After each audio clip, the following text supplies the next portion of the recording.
After years of PR nightmares with supposed reshoots, delays due to the Hollywood strikes, release dates being pushed back to March 2025, I decided, why not? Let's see how bad this movie is according to all the early reviews. And it's pretty bad. Just like the families I saw in the theater on a Thursday afternoon, one day before the official release date to the masses, I'm sure there will be lots of young girls in the audience who enjoyed this movie, as they are predominantly the target audience. But after seeing the third act and ending to this movie, where I was laughing in disbelief and facepalming to hide my expression, I didn't even stay to watch the credits. As I was walking out of the theater, I passed by this family and heard their father say that, "Oh, that was awful." And I had to turn around and agree and say, "Yeah, it really was." And I'm going to warn you, there will be some spoilers inserted in this rant, so if you really care about not being spoiled, then please come back after you've seen it. But I'll try to warn you ahead of time if there's going to be one. Now, is this the worst movie ever made? No. There are a couple good things. I think it looks nice, and the opening song when Snow White was a child with her parents was fine. I think overall the most visually pleasing part was when Snow went into the dark forest, and of course the classic hi ho, that song from the original, mainly the scenery involving the mine shaft and less so the dwarves, which we'll get to. I was also fine with the male lead actually being given more screen time versus how he was in the original. And I honestly think that was due to the PR crap and the public backlash that Rachel Zegler herself caused. Now, speaking of Rachel Zegler, as an actress, I do not hate her. In her own right, she is a decent actress, and I did not mind seeing her in other movies, like when she played Lucy Gray Baird in the Hunger Games prequel. She obviously can sing, and during the parts where Snow White, and even in West Side Story where she does sing and dance, she's good at what she does. And look, if I ever by chance caught her playing the lead in a Broadway production that I happen to like, I'd be totally fine with it because I would respect how good of a performer she is. But as a person, it goes without saying that every time she opens her mouth, she causes production studios to lose millions of dollars. And by now, she's pretty much alienated half the country with things she said. Now, even if what she said had the right intentions, it was how she said it in those infamous clips that get thrown around YouTube. I mean, the original cartoon came out in 1937, and very evidently so. There's a big focus on her love story. With a guy who literally stalks her.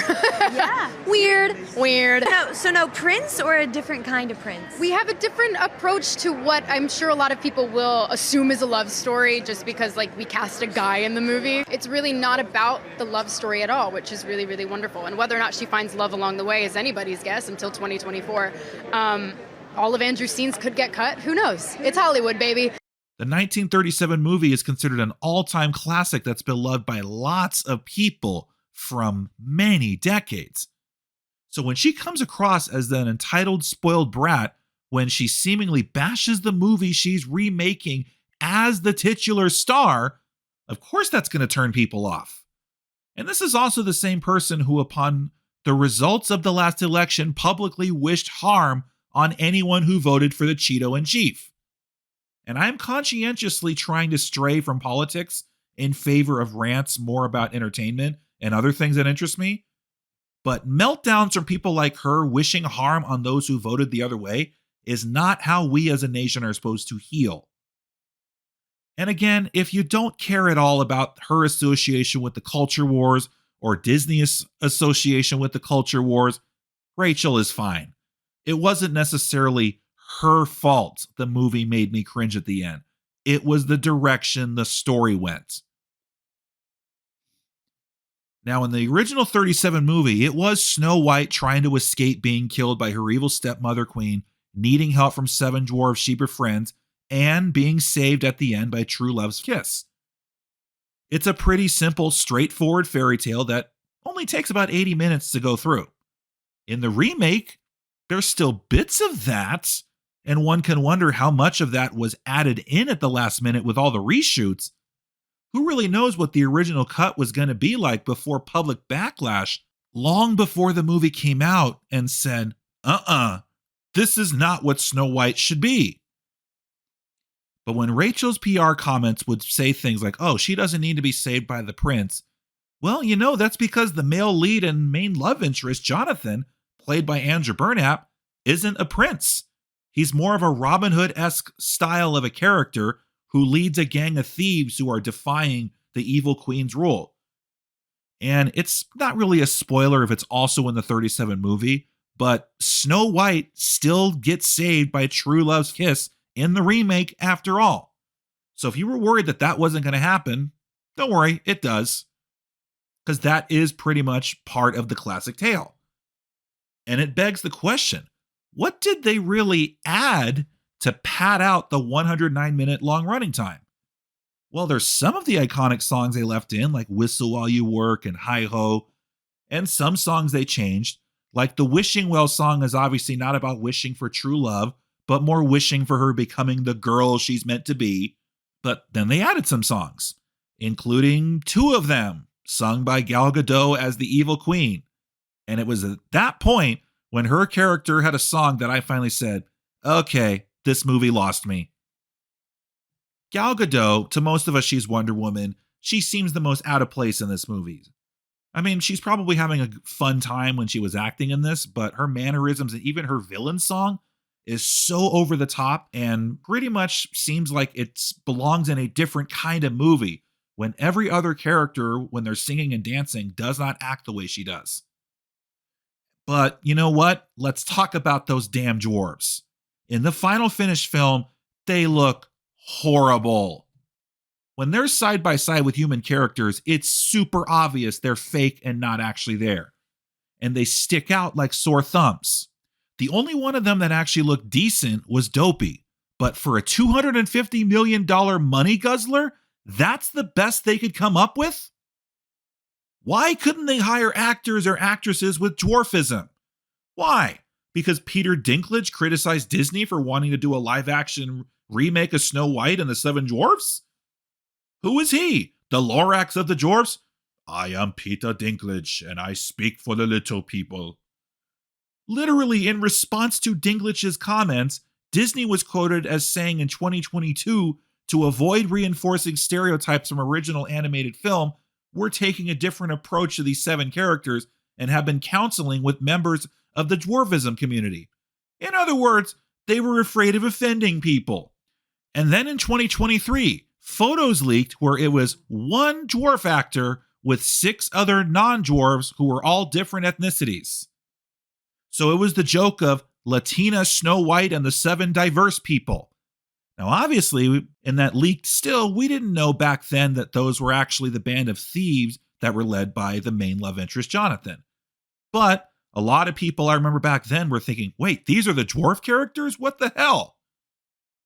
I mean, the title of the original film was Snow White and the 7 Dwarfs. Even as far back as the original Brothers Grimm tale, they were always the 7 Dwarfs. Other actors who are also dwarves were quick to criticize Dinklage, probably blaming him for costing them a job they could have been hired for. I'm sure there would have been plenty of auditions from well-known actors and actresses, and it would have been a great opportunity to give them a payday. Come on, we could have had Hornswoggle of WWE fame. We could have had Wee Man from Jackass. Imagine having Warwick Davis playing Doc. I would have even been fine with other ethnicities and genders. Like, what if one of them was played by Meredith Eaton? You know, the one who flirted with Dr. House? What? Care to go for a spin? You could have done so many funny things with them that they would have been the best parts, and it would have fit Snow White so perfectly. And in an age where Disney was claiming to celebrate DEI in their movies, they completely dropped the ball with this. It's not like little people make up a huge chunk of the population in the country. You moron! And in the process, it's some of the worst looking CGI characters ever. The only one I would accept keeping a CGI face with a dwarf motion capture actor would have been Dopey.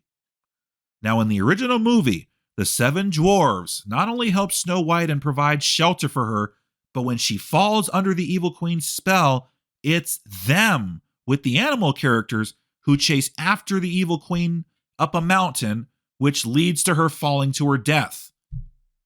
And do the dwarves do anything like that in the remake? Nope. They don't really do anything. As soon as Snow White decides, I'm going to take my kingdom back, they say they're just going to follow her lead. And after the subjects turn on the queen, they show up in a moment meant to be dramatic, but it just comes off as silly. Like when Gal Gadot looks at them, she's like, who the heck are you guys? And it made me laugh because it just reminded me of Thanos going, I don't even know who you are. Skip ahead to this timestamp if you do not want me to reveal what happens to the evil queen. Okay, you ready? So, who takes out the queen? Is it the dwarves? Nope. Is it the not prince, not Robin Hood Jonathan? Nope. Is it Snow White herself? Nope. She kills herself. You heard me right. She smashes her magic mirror, which kills herself. She literally kills herself because she doesn't like what the mirror said. And this is after Snow gets saved by a crossbow shooting the dagger out of the evil queen's hands by a token dwarf character played by the only dwarf actor in the movie. Disney writers are made to come up with this shit. Good job. First 2/3 of this movie were mid at best. Passable. Not good, not horrible. The songs they added in, except for Gal Gadot's villain songs, were okay for the most part. But that third act, my God, after the moment where Snow White bites the apple, it's a fucking mess. It was after the climax and the ending where I finally thought, what the hell was that? At that point, it wasn't Snow White anymore. It was the girl boss bullshit that Rachel opened her mouth about in those infamous interviews. It was her deciding that she was now a fighter and the leader of her kingdom. And it didn't even do that concept well. Sure, in the 1937 movie, it was an adaptation of a Brothers Grimm tale, and it changed a lot to make it more sanitized and lighthearted. But the 1937 movie was still cutting edge and groundbreaking. You know what the budget for 1937 was? $1.5 million, which in today's money is $33 million. And how much did it make? $418 million, which would be $9 billion in today's money. That movie did just fine back then. But sure, that was 1937, and it could be seen as archaic and limited in today's standards of storytelling on film. But the Snow White remake just represents the biggest problem with what Disney keeps trying to do. They keep trying to make their old stuff into modern day blockbusters. This had a budget of $250 million, where of course they're hoping to make $1 billion in today's money to be considered successful. So when you do that, of course, you gotta outdo it. You gotta make it bigger. You gotta make it more badass. And you gotta also include it with values that line up in today's standards, that checks all the boxes that Disney wants. And if you're someone who despises the culture wars and are looking for wink wink nudge nudge agenda pills being spoon-fed with chocolate sprinkles, then you'll find little bits of it. But if you really don't care about it and you're not looking for any of that, it's pretty subtle. And in the process of making these changes, oh no, now Snow White is no longer the cute, charming love story that resonates with most audiences. Now it needs to be this big epic tale of Snow White being this girl boss, defeating the evil queen, reclaiming her kingdom, and in that process, it no longer lines up at all with Snow White what the original film was going for, nor captures what made it so magical in the first place. If you want to make a story about an exiled princess who leads a resistance against her former kingdom, now ruled by a fascist evil stepmother queen who keeps all the kingdom's wealth for herself, and includes sword fights and battle scenes to make the boys also want to come see the movie, then that's awesome. But that doesn't necessarily convert well for Snow White, let alone Disney's Snow White. And it's already been tried in the past.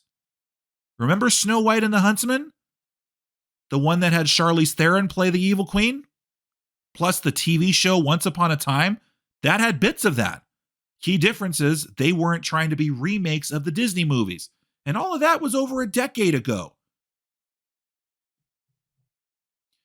But this is a tired trend with Disney that's been going on since 2010. And they will not stop as long as they keep making bank at the box office. And yeah, you can bash me and say, well, joke's on you. You spent $12 on a movie ticket to see it. And that's true. But I was curious and I gave it a chance so that anyone listening to me doesn't have to. And at least when they did Maleficent, it was Sleeping Beauty with a twist. Same with Alice in Wonderland. It was Tim Burton's twist on it. Cruella, I was even fine with because it was different. But with the rest of them, they're either fine for what they are or I could live without their existence. The only reason why I remember Little Mermaid now is because Ariel is black in the remake. So on top of a black Ariel, we have a Colombian Snow White. What's next? A Pakistani Rapunzel? We already know we're going to get Lilo and Stitch and Moana coming up. But if they go through with the Hercules live action remake, are they going to make Hercules Indian and Meg Ethiopian? That's all I really got to say about this movie. I watched it, I gave it a chance, and we'll see how poor it does at the box office. And we'll see how many people were turned away from Rachel's PR problems and Disney in general for what they've become during the last few years. And out of the live action remakes I have seen over the years, this one is probably one of the worst. One of these days I'll have to rank them all in a worst to best video. If you really like what you heard and this is your first time, please leave a like and subscribe. You can also find links in the description to join my Discord server to talk to me directly, or potentially be on a Burgers and Fries podcast episode, if there is a topic that interests you. I'm Desert Cow 22. Thanks for listening.